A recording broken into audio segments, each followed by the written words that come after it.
Hi friends, എല്ലാവർക്കും ഇന്നത്തെ പുതിയൊരു വീഡിയോയിലേക്ക് സ്വാഗതം. ഇന്ന് ഞാനൊരു കറി റെസിപ്പി ആയിട്ടാണ് വന്നിട്ടുള്ളത്. അപ്പോൾ ഏകദേശം വീട്ടമ്മമാർക്കൊക്കെ ഈ ഒരു കറി റെസിപ്പി അറിയാവുന്നതായിരിക്കും.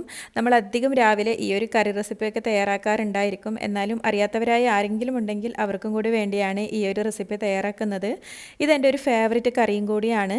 രാവിലെ വളരെ പെട്ടെന്ന് നമുക്ക് തയ്യാറാക്കിയെടുക്കാൻ പറ്റിയ ഒരു കറിയാണ്. ഗ്രീൻ പീസ് വെച്ചിട്ടാണ് ഈ ഒരു കറി റെസിപ്പി ഞാൻ ചെയ്തിട്ടുള്ളത്. ഇപ്പോൾ മക്കളൊക്കെ സ്കൂളിൽ പോകുന്ന വീട്ടമ്മമാർക്കൊക്കെ ഈ ഒരു റെസിപ്പി എന്തായാലും ഉപകാരപ്പെടും.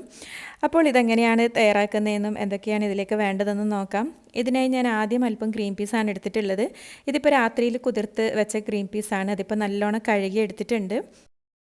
അപ്പോൾ ഞാൻ ഈ ഒരു കുറച്ചൊരു ക്വാണ്ടിറ്റി മാത്രമേ ഗ്രീൻ പീസ് എടുത്തിട്ടുള്ളൂ. അപ്പോൾ നിങ്ങൾക്ക് എത്രയാണോ വേണ്ടത് അതിനനുസരിച്ചിട്ട് എടുക്കാം. അപ്പോൾ അതിൽ ഇൻഗ്രീഡിയൻസിൻ്റെ അളവൊക്കെ അതിനനുസരിച്ചിട്ട് കൂട്ടിയൊക്കെ എടുത്താൽ മതി. അങ്ങനെ ഇതിപ്പോൾ കുക്കറിൽ ഇട്ട് കൊടുത്തിട്ടുണ്ട്. ഇനി ഇതിലേക്ക് അല്പം ഉപ്പും മഞ്ഞൾപ്പൊടിയും കൂടി ഇട്ട് കൊടുക്കാം. ഇനി ഇത് വേവിച്ചെടുക്കാൻ ആവശ്യത്തിനുള്ള വെള്ളം കൂടി ഇതിലേക്ക് ഒഴിച്ച് എല്ലാം ഒന്ന് നല്ലോണം മിക്സ് ആക്കിയതിന് ശേഷം ഇതൊന്ന് വേവിച്ചെടുക്കാം. ഇനി ഇതിലേക്ക് വേറൊന്നും ചേർത്ത് കൊടുക്കുന്നില്ല. ഇനി ഇത് വേവുന്ന സമയം കൊണ്ട് നമുക്ക് ഇതിലേക്ക് ഒരു മസാല തയ്യാറാക്കി എടുക്കണം. അതിനായി ഇതുപോലൊരു പാൻ എടുത്ത് വെച്ചിട്ടുണ്ട് ഞാൻ. ഇനി ഇതിപ്പോൾ ചൂടായി വരുമ്പോൾ ഇതിലേക്ക് അല്പം വെളിച്ചെണ്ണയാണ് ഒഴിച്ചു കൊടുക്കുന്നുള്ളത്. ഇനി ഇതിലേക്കൊരു 4 ഏലക്കയും 4 ഗ്രാമ്പും കൂടി ഇട്ട് കൊടുക്കുന്നുണ്ട്. അതോടൊപ്പം ഒരു 1/2 ടീസ്പൂൺ മുഴുവൻ ജീരകവും ഇട്ട് കൊടുക്കുന്നുണ്ട്. ഇനി ഇതെല്ലാം ഒന്ന് പൊട്ടിത്തുടങ്ങുമ്പോൾ ഇതിലേക്ക് അല്പം മുഴുവൻ കുരുമുളകാണ് ചേർത്ത് കൊടുക്കുന്നുള്ളത്. അപ്പോൾ ഈ മസാലയുടെ അളവൊക്കെ നിങ്ങളുടെ ഗ്രീൻ പീസിൻ്റെ അളവിനനുസരിച്ചിട്ട് കൂട്ടിയും കുറച്ചൊക്കെ എടുക്കാം. ഇനി ഇതൊന്ന് ചെറുതായൊന്ന് മൂപ്പിച്ചെടുക്കാം. അതിനുശേഷം ഇതിലേക്ക് ഒരു ഉള്ളിയാണ് ഇതുപോലെ കട്ട് ചെയ്തിട്ട് കൊടുക്കുന്നുള്ളത്. ഇനി അതൊന്ന് ഇതുപോലെ ഒന്ന് ഇളക്കി കൊടുക്കാം. ഇനി അതിൻ്റെ ഒന്നിച്ച് തന്നെ ഒരു 2 അല്ലി വെളുത്തുള്ളിയും കൂടി ഞാൻ ഇട്ട് കൊടുക്കുന്നുണ്ട്. ഇതിപ്പോൾ വലിയ വെളുത്തുള്ളി ആയതുകൊണ്ടാണ് ഒരു 2 അല്ലി എടുത്തിട്ടുള്ളത്. അപ്പോൾ ചെറുതൊക്കെ ആണെങ്കിൽ ഒരു 4 5 എടുക്കണം. ഇനി ഒരു തക്കാളി ഇതുപോലെ കട്ട് ചെയ്ത് അതും കൂടി ഇട്ട് കൊടുക്കാം.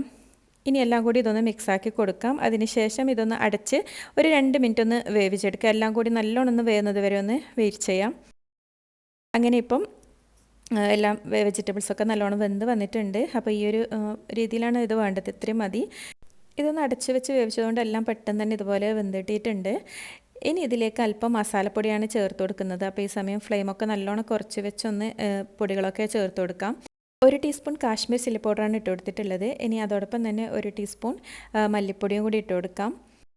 ഇനി ഇതിലേക്ക് ചേർത്ത് കൊടുക്കുന്നുള്ളത് ബീഫ് മസാലയാണ് പൊടിയാണ്. അപ്പോൾ അതില്ലെങ്കിൽ ചിക്കൻ മസാലപ്പൊടി ഉണ്ടെങ്കിൽ അത് ചേർത്ത് കൊടുത്താലും മതി. അപ്പോൾ ഇതിൽ ഏതെങ്കിലും ഒന്ന് എന്തായാലും ഒന്ന് ചേർത്ത് കൊടുക്കണം. ഇനി ഇതെല്ലാം കൂടി ഒന്ന് ഇതിൻ്റെ റോ സ്മെല്ല് മാറുന്നത് വരെ ഒന്ന് മിക്സാക്കി എടുക്കാം. ഇനി ഇതിലേക്ക് അല്പം കാഷ്യൂ നട്ട്സും കൂടി ചേർത്ത് കൊടുക്കുന്നുണ്ട്. അപ്പോൾ അതൊരു നല്ലൊരു ക്രീമി ടേസ്റ്റൊക്കെ കിട്ടാൻ വേണ്ടിയിട്ടാണ് കാഷ്യൂ നട്ട് ചേർത്ത് കൊടുത്തിട്ടുള്ളത്. ഇനി ഇതുപോലെ അതിലേക്ക് കുറച്ചൊരു തേങ്ങയും കൂടി ചേർത്ത് കൊടുക്കുന്നുണ്ട്. അപ്പോൾ ഈ ചിരകിയ തേങ്ങ ഇതിപ്പോൾ ഞാൻ ഫ്രീസറിൽ വെച്ച തേങ്ങ ആയതുകൊണ്ടാണ് ഇങ്ങനെ കട്ട കുത്തിയിട്ട് നിൽക്കുന്നുള്ളത്. അപ്പോൾ അതൊക്കെ ഇതുപോലെ ഒന്ന് ഇളക്കി കൊടുക്കുമ്പോൾ എല്ലാം ഇതുപോലെ ഇളകി വരും. അപ്പോൾ ഫ്രഷ് തേങ്ങയാണെങ്കിൽ നല്ല ടേസ്റ്റൊക്കെ ഉണ്ടാവും. അപ്പോൾ നമുക്കിവിടെ ഇതുപോലെ ഫ്രഷ് തേങ്ങയൊക്കെ കിട്ടാനും ബുദ്ധിമുട്ടാണ്. അപ്പോൾ ഇതിൽ തേങ്ങേൻ്റെ അളവൊക്കെ ഒരുപാട് തേങ്ങയൊന്നും എടുക്കേണ്ട ആവശ്യമില്ല. ഇതൊക്കെ നമുക്കൊന്ന് അരച്ചെടുക്കാനുള്ളതാണ്. അപ്പോൾ പിന്നെ നിങ്ങൾക്ക് കുറച്ചധികം ഗ്രേവിയൊക്കെ വേണമെന്നുണ്ടെങ്കിൽ കുറച്ച് തേങ്ങയൊക്കെ കൂട്ടിയെടുക്കാം.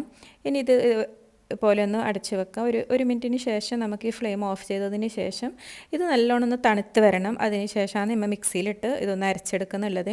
അങ്ങനെ ഇപ്പോൾ മസാലയൊക്കെ നല്ലോണം തണുത്ത് വന്നിട്ടുണ്ട്. ഇനിയിപ്പോൾ ഇത് മിക്സിയിലിട്ട് കൊടുക്കാം. അപ്പോൾ വളരെ പെട്ടെന്ന് രാവിലെയൊക്കെ നമുക്കിത് ഇതുപോലെയുള്ള ഒരു അടിപൊളി കറിയൊക്കെ തയ്യാറാക്കി എടുക്കാം. നല്ലൊരു ചിക്കൻ കറിയുടെയും ബീഫ് കറീൻ്റെ ഒക്കെ ഒരു ടേസ്റ്റിലുള്ള ഒരു കറിയാണ് ഈ ഒരു ഗ്രീൻ പീസ് കറി.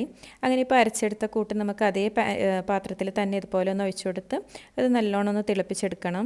അപ്പോൾ ഇതിപ്പോൾ കുറച്ച് നല്ല തിക്കായിട്ടാണ് ഉള്ളത്. അപ്പോൾ ഇതിലേക്ക് അല്പം വെള്ളമാണെങ്കിൽ ചേർത്ത് ഒന്ന് ലൂസാക്കി എടുക്കാം. അപ്പോൾ അതൊക്കെ നിങ്ങളുടെ ഇഷ്ടം പോലെ ചെയ്യാം. അങ്ങനെ ഇപ്പം ഇനി വേവിച്ചെടുത്ത ഗ്രീൻ പീസും കൂടി ഇതിലേക്ക് ഇട്ട് കൊടുക്കുന്നുണ്ട്. ഈ സമയം ഉപ്പൊന്നും ചേർത്ത് കൊടുത്തിട്ടില്ല. അപ്പോൾ ഉപ്പൊക്കെ ഈ സമയം ഒന്ന് നോക്കി ആവശ്യത്തിനുള്ള ഉപ്പൊക്കെ ഒന്ന് ചേർത്ത് കൊടുക്കാം. ഞാൻ ഓൾറെഡി ഗ്രീൻ പീസിൽ ഉപ്പ് ഇട്ടതുകൊണ്ട് ഇതിൽ കുറച്ച് ഉപ്പ് കൂടി മാത്രമേ ഇട്ട് കൊടുക്കുന്നുള്ളൂ. അപ്പോൾ ഇതിപ്പോൾ ഇത്രയും ഉപ്പ് ഇതിലേക്ക് മതി. ഇനി എല്ലാം കൂടി നല്ലോണം ഒന്ന് മിക്സാക്കി എടുക്കാം. എല്ലാം ഒന്ന് തിളച്ച് വരുന്നത് വരെ ഒന്ന് വെയിറ്റ് ചെയ്യണം.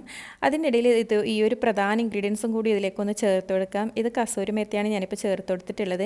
അപ്പോൾ അത് ചെറുതായി ഒന്ന് ചൂടാക്കി കയ്യിൽ വെച്ച് ഇതുപോലെ ഒന്ന് പൊടിച്ച് ചേർത്ത് കൊടുക്കുകയാണെങ്കിൽ ആ ഒരു കറിൻ്റെ ഒരു ടേസ്റ്റും മണമൊക്കെ ഒന്ന് മാറും. നല്ലൊരു ടേസ്റ്റും മണമാണ് ഈ ഒരു കസൂരി മേത്തി ഇങ്ങനെ കറിയിലൊക്കെ ചേർത്ത് കൊടുത്താൽ. ഇനി ഇത് തിളച്ച് വരുന്നത് വരെ ഒന്ന് അടച്ച് വെക്കാം. അങ്ങനെ ഇപ്പോൾ കറിയൊക്കെ നല്ല തിളച്ച് വന്നിട്ടുണ്ട്. ഈ സമയം വേണമെങ്കിൽ ഇതിലേക്ക് അല്പം മല്ലിയിലയും കൂടി ചേർത്ത് കൊടുക്കാം. ഞാനിപ്പോൾ ഈ സമയം ഇത് ചേർത്ത് കൊടുക്കുന്നില്ല.